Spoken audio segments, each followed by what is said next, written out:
আসসালামু আলাইকুম। আশা করি সকলে ভালো আছেন। তো আজকে আপনাদের মাঝখানে নিয়ে আসলাম একটা ছাদের বিমের ভিডিও। আপনারা সকলে বিমটা একটু খেয়াল করে দেখবেন যে এখানে কি ভুল রয়েছে এবং কোনটা ঠিক কোনটা ভুল সেগুলো একটু বিস্তারিত কমেন্টে জানিয়ে দিবেন। এখানে বিমটাতে একটু খেয়াল করে দেখেন যে বিম থেকে স্ল্যাব, যেখানে ক্যান্টিলিভার স্ল্যাব থাকে, সেখানে মিস্ত্রি করে কি আপনার বিমের থেকে যে টপের রডটা আছে সেই রডটা বাড়তি রাখে। আসলেও সেই রডটা কী কাজে লাগে, আদৌ কি সেই রডটা স্ল্যাবে কোনো উপকারে আসে কিনা একটু জানিয়ে দিবেন। অভিজ্ঞ ইঞ্জিনিয়ারদের দৃষ্টি আকর্ষণ করছি। এছাড়া বিমের ল্যাপিং কোথায় দিলে ভালো হবে সেটা একটু সুন্দর করে বলে দিবেন। আর লোকাল কাজ এদের কোয়ালিটি কেমন সেটাও একটু জানাবেন।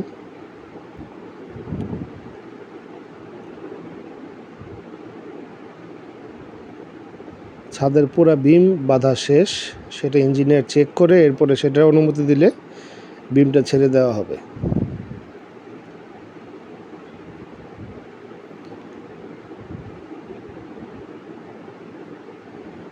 এই লোকাল মিস্ত্রিদের কাজ অনেক ক্ষেত্রেই অগোছালো থাকে। আরেকটা বিষয় একটু খেয়াল করে দেখবেন যে পাশে যে বিল্ডিংটা আছে, আমি যে বিল্ডিংটাতে দাঁড়িয়ে আছি এটা হচ্ছে একটি 6 তলা বিল্ডিং, আর পাশে যে বিল্ডিংটা সেটা হচ্ছে 10 তলা ফাউন্ডেশন। একটু যদি খেয়াল করে দেখেন যে বাউন্ডারি ওয়াল থেকে তারা 10 তলা ফাউন্ডেশন দিয়ে একটা বিল্ডিং করতেছে, বাট তারা বাউন্ডারি ওয়াল থেকে সর্বোচ্চ 2 ফিট জায়গা ছেড়ে নিছে।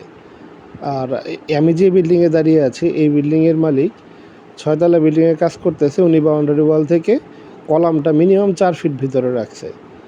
আমি অভিজ্ঞ ইঞ্জিনিয়ারদের দৃষ্টি আকর্ষণ করছি, আপনারা একটু বলবেন যে আসলে বাড়ি নির্মাণের ক্ষেত্রে রাজুক বলেন, বিএনবিসি বলেন, ন্যাশনাল বিল্ডিং কোড বলেন, তো এই মোতাবেক আসলে একটা বিল্ডিং করতে গেলে কী রুলস অ্যান্ড রেগুলেশন মেনে চলা উচিত, এই জিনিসগুলো একটু ক্লিয়ার করে বলে দিবেন। আমি যতটুকু বুঝি যে আসলে একটা বিল্ডিং থেকে একটা বিল্ডিংয়ের দূরত্ব মিনিমাম 3 থেকে 3.5 ফিট হওয়া উচিত। এতে করে 2 বিল্ডিংয়ের মালিক পক্ষই জন্যই সুবিধা।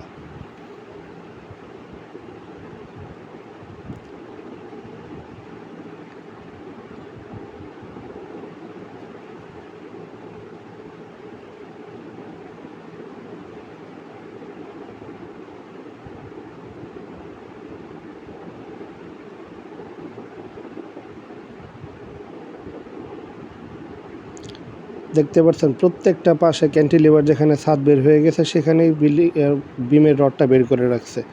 এটা কী কারণে রাখা হয় আসলে সেটা আজও পর্যন্ত জানতে পারলাম না। সকলে ভালো থাকবেন, সুস্থ থাকবেন।